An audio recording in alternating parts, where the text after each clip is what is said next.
So really that first unit was about reviewing everything you need to know for the grade 9 course, okay?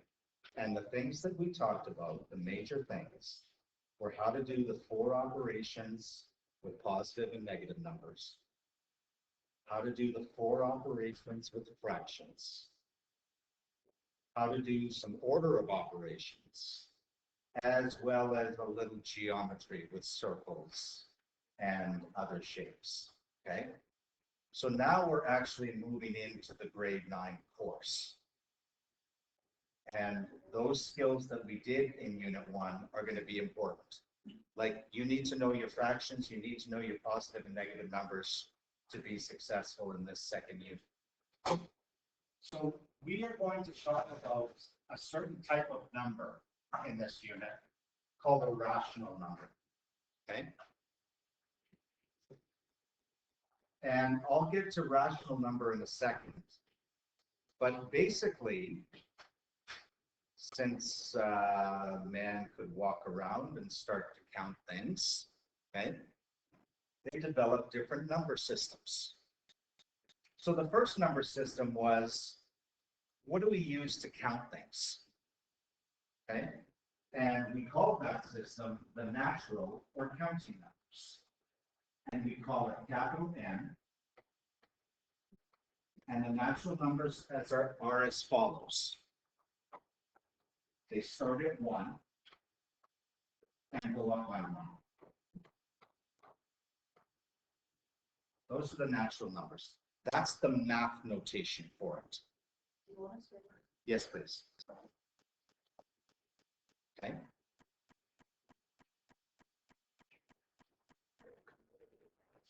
The numbers we use to count.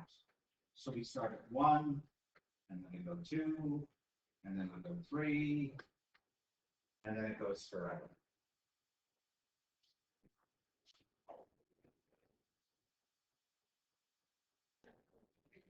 But then somebody came along and said, well, we need a number that represents nothing. Okay? So we need to add to this system. And they added one number to it. And they called this new system the whole numbers. And if they needed a number for nothing, what number do you think they added? 0. So the whole numbers start at 0 and then go up by 1s. There's only one more number in the whole number system.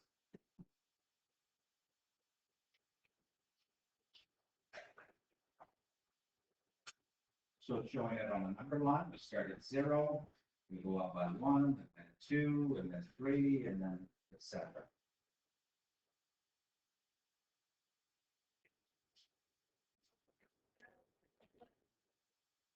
But then businesses started to form, and money started to be used, okay?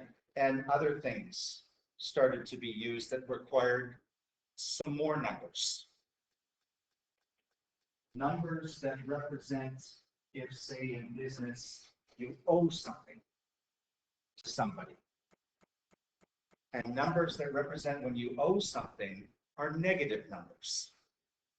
So the number system, integers, was developed. And this, I know it's weird, but we call it capital Z. You would think we would call it capital I for integers, but I is used for a different number system. That's like university levels. So integers, it's a little weird the way we write this, because we have to go in 2 directions.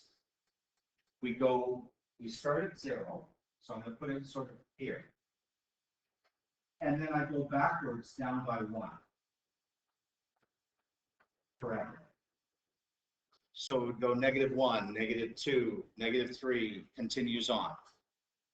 And then it also goes up forever.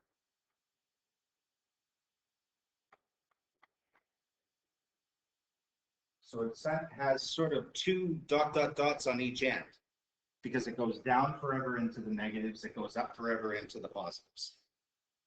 Okay?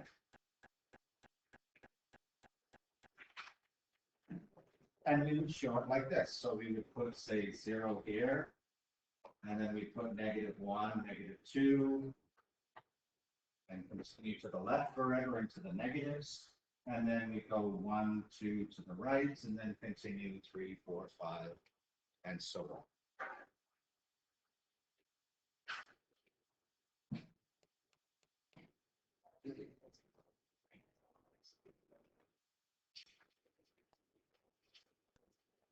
So notice that all these systems are related to each other.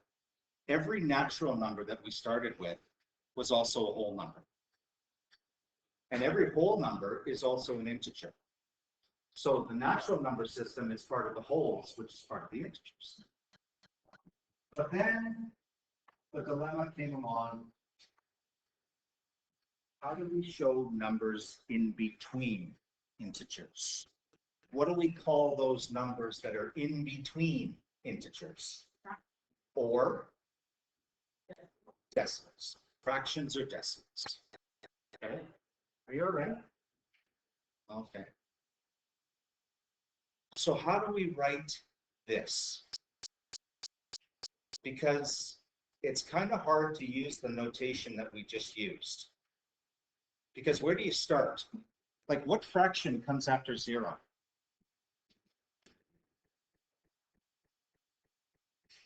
Or what decimal comes after 0? 0.1?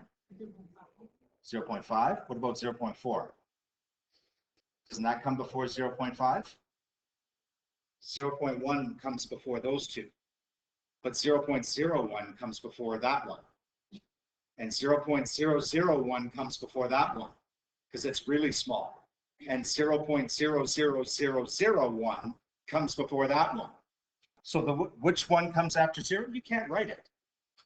Who knows? It's 0 point infinite zeros and then a 1 at the end. So we can't use that notation on the previous page.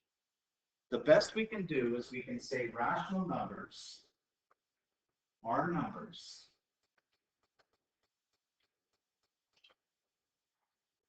that can be written as fractions.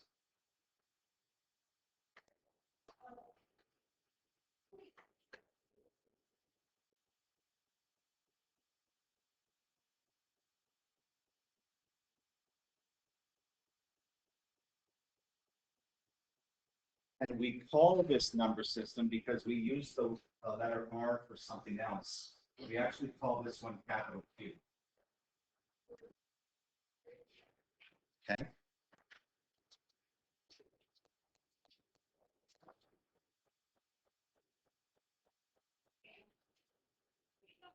So,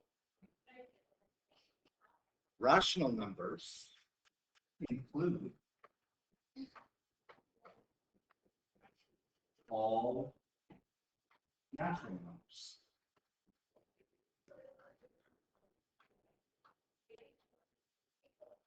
So for example, the number 5. Can I write the number 5 as a fraction? Yeah, put it over 1. So all the counting numbers, all the natural numbers, they're rational because I can write them all as fractions. All whole numbers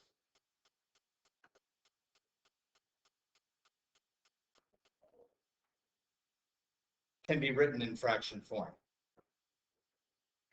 All integers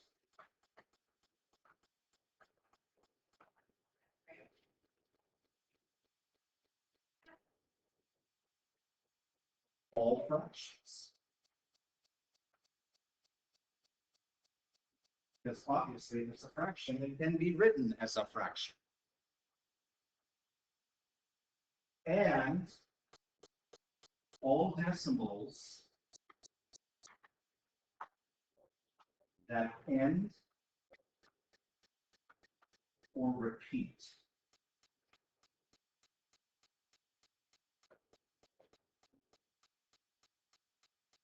All of these are rational numbers because all of these types of numbers can be written as fractions. So let me give you some examples.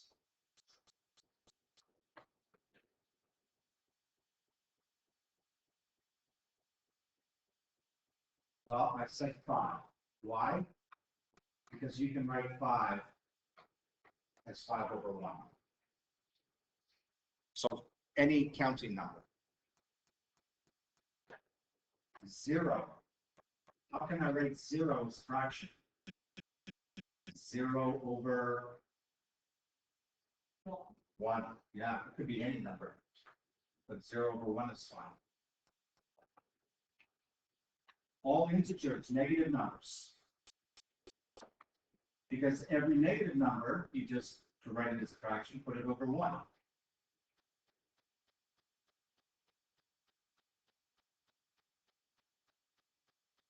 Every fraction, well, because obviously, if you can write it as a fraction, if it's a fraction, you can write it as a fraction. Decimal numbers that end.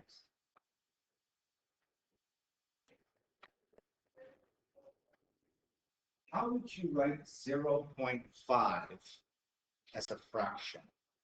Do you remember? 0.5. 5/10, which is, how much is 5/10? What does that reduce to? 1/2. So any number, any decimal number that ends, okay? So 0.5, 7.26, negative 11.57, they're all rational numbers. And finally, what if they repeat? For example, anybody know how to write that as a fraction? 0.3 repeating. Sadie?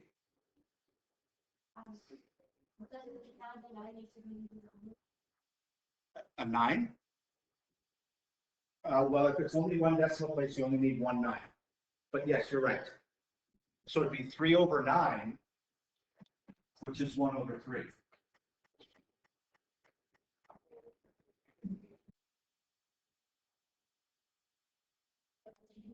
So all of these are examples of rational numbers. When you see the word rational in math, you think fraction. Okay? And I'll be asking you that this year, next year, grade 11, grade 12. I'll say, when you hear the word rational, what word do you think of? And you'll tell me fraction. Can you give me, before we move on, a non-example?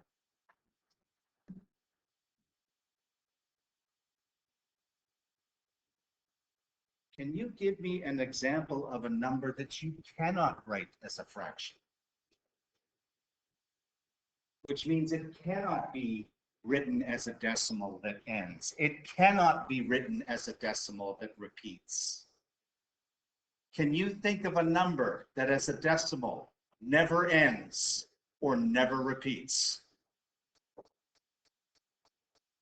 I would say infinity. No. Infinity is actually not a number. Infinity is a concept. Infinity represents the last number, but we don't know what that means. I know, it was your mind. You've used it before. Pi. As a decimal, pi never repeats or never ends. So we don't, that's the one number that you know that's not a rational number because you can't write it as a fraction. And that's something that we'll talk more about next year on different, because there's more than one type of number that can't be written as a fraction that we'll talk about later on. And we actually call this number system, these numbers, irrational, which kind of makes sense. Written as a fraction, rational. Can't, irrational. Okay. So we can show the relationship of all those number systems using this diagram. Okay. Remember, and what we would do is in the inner circle or the inner oval, we put all the natural numbers. This is 1, 2, 3, 4, etc. All of those natural numbers are also part of the whole numbers, except the whole numbers include one more number, 0. All of the natural and whole numbers are part of the integers, except the integers also include negative numbers that aren't fractions or decimals. All of these numbers can be written as fractions, which means they're all rational numbers. And anything outside the oval can't be written as a fraction. We call those the irrational numbers. I won't put the notation. We don't need to worry about the notation. So imagine this rectangle is all the numbers that exist. We've got a bunch of rational numbers, and if we can't write it as a fraction, we call them irrational. So, where would you put the number 7 in this diagram? Come on up. Come on up. Okay. 7. How far in would 7 go? It would go here Okay, excellent. and here. No, you only need to put it in one spot. Oh, Yeah, you can't erase it like that. Go up top. There's an eraser button. Yep. Erase that. Good. Go back up to the pen. Yeah. Nope. Below that. Wait. No. Sorry. You were right the first time. Ignore me. I know. Hang on. No. No, you're good. You're good. Yeah, you're good. Okay. Next one. I'm getting a volunteer. Negative 15. Where would you put negative 15?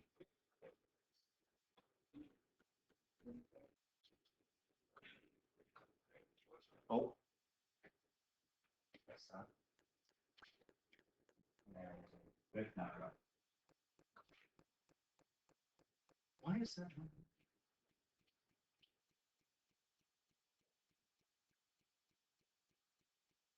Oh, hang on. There, now try it. There we go. Finally got it working. Excellent. Perfect. Where would you put the number 0? Justin? Where would you put 0?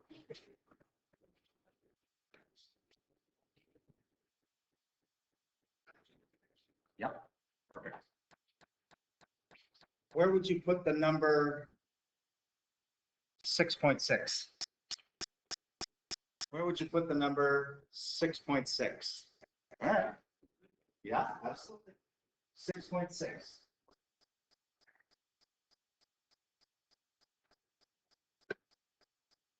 Yep. Here's a little bit of a twisted one. Where would you put the square root of 16?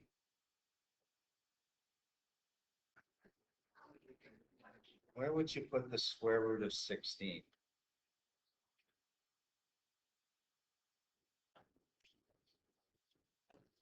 Yeah.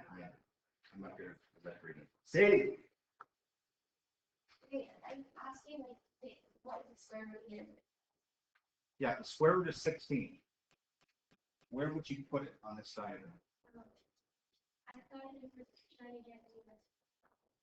Okay, so what is the square root of 16? And what kind of number is 4? Natural.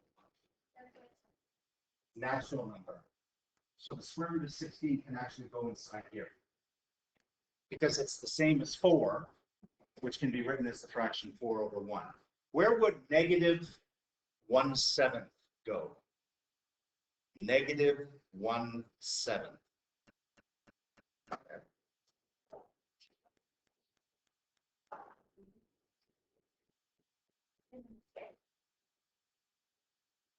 No? Pass? No, you won't. Negative 1/7.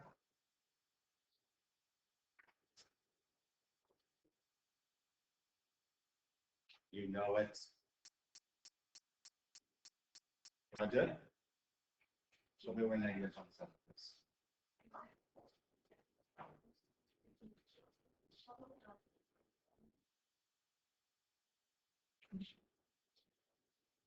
Yes? Yes? Does anybody want to disagree?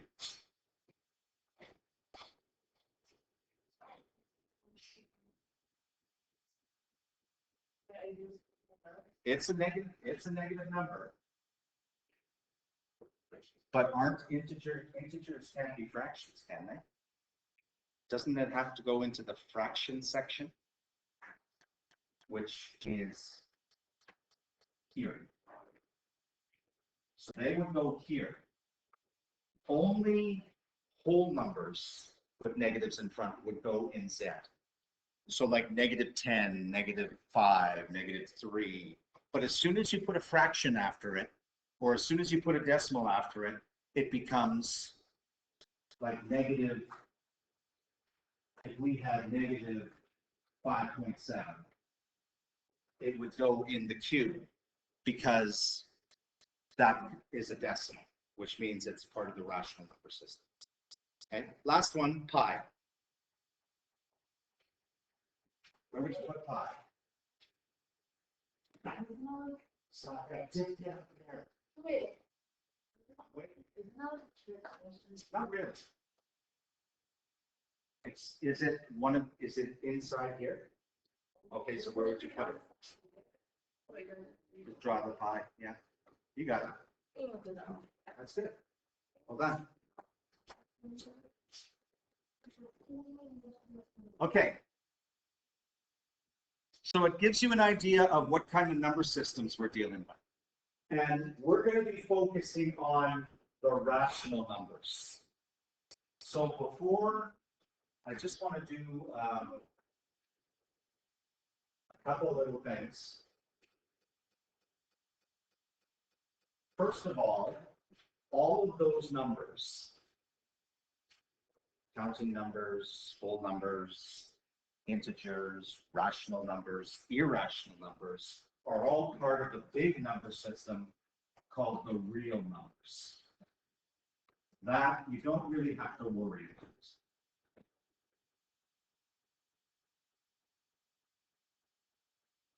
So all we're going to do in this first example, and then I'm just going to talk about one more thing, we'll pick this up next week. All of these are rational numbers, or there's a rational number in all of these. So it could be positive, it could be negative, it could have a fraction in it, it could have decimal in it. It may not have a fraction or decimal. If the temperature is 8.2 degrees Celsius above freezing, what rational number is that? Don't overthink this. 8.2 above freezing. What's the rational number? In here. What's the rational number? Look for the number. Where do you see the number? Maybe 8.2. Exactly. And it's positive, right? I told you guys, don't overthink it. 70 O's for parents. $24.50.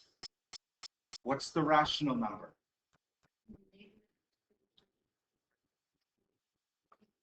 Negative 24.50, yes.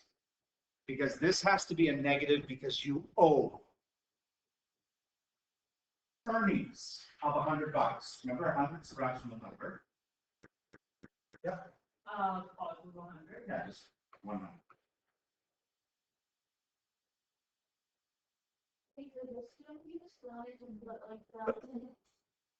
The units? Yeah, No, you don't, because it only asks for the number. okay. Yeah, good point. And finally, the diver was 3.5 meters below sea level. Negative 3.5.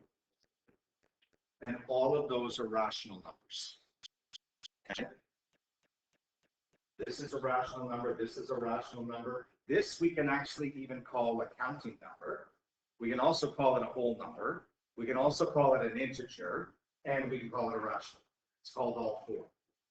If it's got a decimal after it, we can only call it a rational.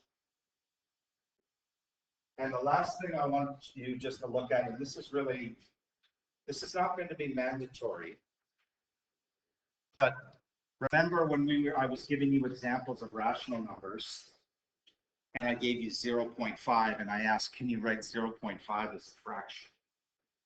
These are some common decimals and their fractions that you should be pretty familiar with. All of them? No, not necessarily, but really 0.5, 1/2, you should really know. 0.25, a quarter, 0.75, 3/4. Some of these you should know.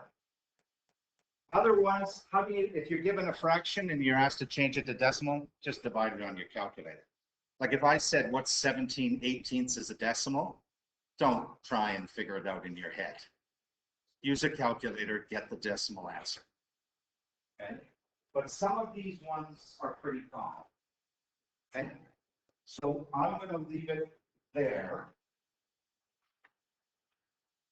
because we're going to talk